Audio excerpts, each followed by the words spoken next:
എല്ലാവർക്കും പുതിയൊരു വീഡിയോയിലേക്ക് സ്വാഗതം.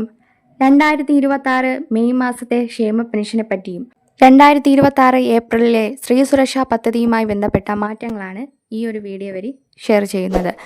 ആദ്യമായാണ് നമ്മുടെ ചാനൽ കാണുന്നതെങ്കിൽ എല്ലാവരും ഒന്ന് സബ്സ്ക്രൈബ് ചെയ്യുക. അപ്പോൾ നമുക്ക് വീഡിയോയിലേക്ക് കടക്കാം. സംസ്ഥാന നിയമസഭാ തിരഞ്ഞെടുപ്പിൽ UDF വിജയിച്ചു. ഇനി പുതിയ UDF സർക്കാരിൻ്റെ കീഴിലാണ് മെയ് മാസം മുതൽ ക്ഷേമ പെൻഷൻ വിതരണം സംസ്ഥാനത്ത് നടക്കുക. നിയമസഭാ തിരഞ്ഞെടുപ്പിന് മുന്നോടിയായി സംസ്ഥാനത്ത് വാർദ്ധക്യകാല പെൻഷൻ, വിധവാ പെൻഷൻ, ഭിന്നശേഷി പെൻഷൻ പോലുള്ള ക്ഷേമ പെൻഷൻ കുടിശ്ശികയെല്ലാം കൊടുത്തു തീർത്തിരുന്നു. എന്നാൽ നിർമ്മാണ തൊഴിലാളി പെൻഷൻ 18 മാസത്തെ കുടിശ്ശിക ഉണ്ടായിരുന്നത് 5 മാസത്തെ മാത്രമേ കൊടുത്തുള്ളൂ. മാത്രമല്ല 2026 പുതുതായി ആരംഭിച്ച സ്ത്രീ സുരക്ഷാ പെൻഷൻ 3 മാസത്തെ ഗഡുക്കൾ വിതരണം ചെയ്തിരുന്നുവെങ്കിലും ഏപ്രിൽ മാസത്തെ 1000 രൂപ നൽകാതെ സ്ത്രീ സുരക്ഷാ പെൻഷൻ കുടിശ്ശിക വച്ചിരിക്കുകയാണ്. 20 ലക്ഷത്തോളം വരുന്ന ഗുണഭോക്താക്കൾക്ക് വേണ്ടിയുള്ള ഫണ്ട് കൈമാറാൻ സർക്കാരിൻ്റെ കയ്യിൽ ഇല്ലായിരുന്നു എന്നതാണ് കാരണം.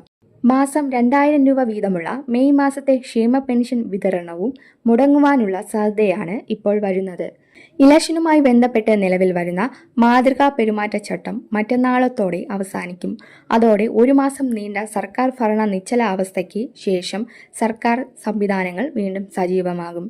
എന്നാൽ പുതിയ മുഖ്യമന്ത്രിയും മന്ത്രിമാരും വകുപ്പ് തലവന്മാരും ഒക്കെ ഇനി വരേണ്ടതിനാൽ ക്ഷേമ പെൻഷൻ വിതരണം അടക്കമുള്ള കാര്യങ്ങളിൽ തീരുമാനത്തിന് ആഴ്ചകൾ വേണ്ടിവരും. രണ്ടാം പിണറായി സർക്കാരിൻ്റെ കാലാവധി ഈ മാസം 23 വരെ ഉണ്ടെങ്കിലും തിരഞ്ഞെടുപ്പ് ഫലം എതിരായതിനാൽ മുഖ്യമന്ത്രി ഉടനെ രാജിവെക്കും. തുടർന്ന് UDF മുഖ്യമന്ത്രിയെ നിശ്ചയിച്ചു കഴിഞ്ഞ് ഗവർണറെ കണ്ട് പിന്തുണ കത്ത് നൽകി കഴിഞ്ഞാൽ സത്യപ്രതിജ്ഞയ്ക്കായി ഗവർണർ മുഖ്യമന്ത്രിയെ ക്ഷണിക്കും. മുഖ്യമന്ത്രിയും മന്ത്രിമാരും അധികാരമേറ്റു കഴിഞ്ഞാൽ ആദ്യം ചേരുന്ന നിയമസഭാ സമ്മേളനത്തിലായിരിക്കും പുതിയ MLA-മാരുടെ സത്യപ്രതിജ്ഞ. തുടർന്ന് പുതിയ സഭാ സമ്മേളനത്തിൽ വീണ്ടും ഗവർണറുടെ പുതിയ നയപ്രഖ്യാപനവും പുതിയ ധനമന്ത്രിയുടെ ഈ വർഷത്തെ പുതുക്കിയ ബഡ്ജറ്റ് അവതരണവും ഉണ്ടാകും.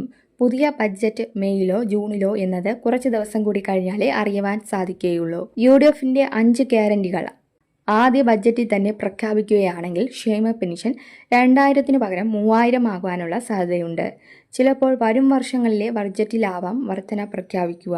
നിലവിൽ സംസ്ഥാനം കനത്ത സാമ്പത്തിക പ്രതിസന്ധിയിലൂടെയാണ് കടന്നു പോകുന്നതെങ്കിലും ഏപ്രിൽ മുതൽ പുതിയ സാമ്പത്തിക വർഷം ആരംഭിച്ചതിനാൽ ഈ വർഷത്തെ കടമെടുപ്പ് തുകയിൽ നിന്നും ആദ്യ മാസങ്ങളിൽ കടമെടുക്കുന്നതിന് തടസ്സമൊന്നും ഉണ്ടാകാത്തതിനാൽ ക്ഷേമ പെൻഷൻ വിതരണം സുഗമമായി നടക്കുവാനാണ് സാധ്യത. ജാനുവരി, ഫെബ്രുവരി, മാർച്ച് പോലുള്ള സാമ്പത്തിക വർഷത്തിന്റെ അവസാന മാസങ്ങളിൽ സർക്കാരിന്റെ കടമെടുപ്പ് പരിധി അവസാനിക്കുന്ന സാഹചര്യത്തിലാണ് പെൻഷൻ വിതരണം പ്രതിസന്ധി നേരിടുവാൻ എല്ലായ്പ്പോഴും സാധ്യത ഉണ്ടാകാറുള്ളത്. അതിനാൽ മെയ്, ജൂൺ, ജൂലൈ മാസങ്ങളിലെ ക്ഷേമ പെൻഷൻ വിതരണമൊന്നും തടസ്സം നേരിടാൻ സാധ്യത ഇല്ലെങ്കിലും പുതിയ സർക്കാരിന്റെ പ്രഖ്യാപനം ഇക്കാര്യങ്ങളിൽ വരേണ്ടതുണ്ട്. മെയ് മാസത്തെ പെൻഷൻ ഈ മാസം അവസാന ദിനങ്ങളിലോ അല്ലെങ്കിൽ ജൂൺ ആദ്യമോ ആയിരിക്കും വിതരണം ഉണ്ടാവുക.